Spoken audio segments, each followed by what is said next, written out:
All right, today we're going to dive into the artistic philosophy behind a really fascinating photography project called Book of Numbers.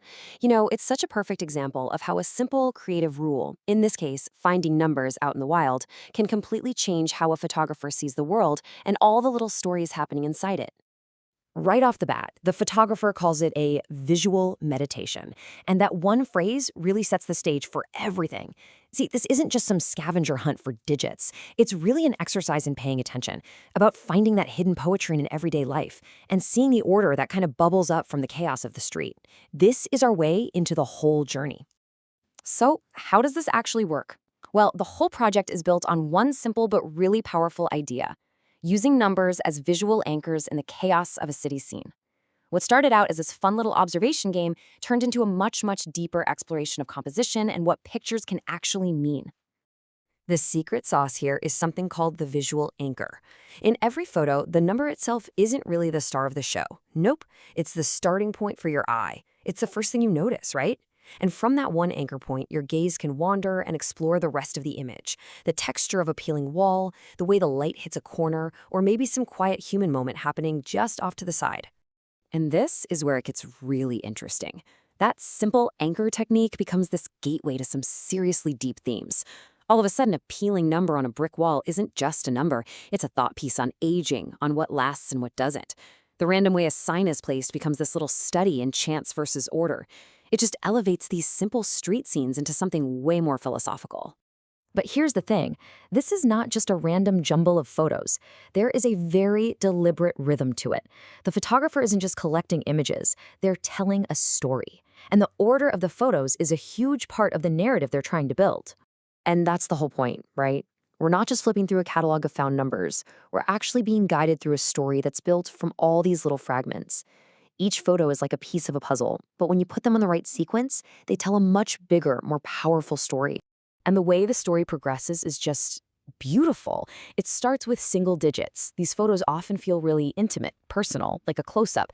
Then, as we get into the double digits, the compositions start to get a little more complex, suggesting things are building up. And finally, with the triple digits, the camera seems to pull back, giving us this sense of scale, of distance, and yeah, even the anonymity of big city life. Exactly. There's a direct line between how big the number is and how emotionally complex the scene feels. The photographer is using the simple act of counting to build this emotional arc across the entire collection. I mean, that is a masterful way to use sequencing to create a feeling. Now, this might be the most brilliant part of the whole project. It's not about what's in the photos, but about what the photographer deliberately leaves out. There's this intentional ambiguity, this open space in every single picture that basically invites you, the viewer, to step in and bring your own meaning to it all. So how do they do that? Well, it's all about radical minimalism. The typography is really spare, and the captions, sometimes it's just the number itself and nothing else. By refusing to tell you what to think, the artist basically hands the power over to us. The image becomes less of a statement and more of a question, an invitation for us to project our own feelings and memories onto what we're seeing. I mean, let's just take the number 1, for example. When you see it, does it represent loneliness, or does it stand for unity and strength? Is it about being isolated, or is it about being independent?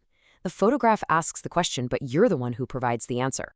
And you can do this with every single number. You see a faded 13 on a door. Is that just an address, or does it make you think about superstitions? Or what about a stenciled 404? Is that a little inside joke about a digital not found error? Maybe commenting on an empty lot? That ambiguity, that's the whole point. So, all of this, the visual anchors, the rhythm, the empty space, it all builds to the project's central argument. This powerful contrast between numbers as cold, objective data points and numbers as deeply, deeply human symbols. Let's be real. We live in a world that is obsessed with metrics. Likes, prices, deadlines. We're always measuring everything, and we're always being measured.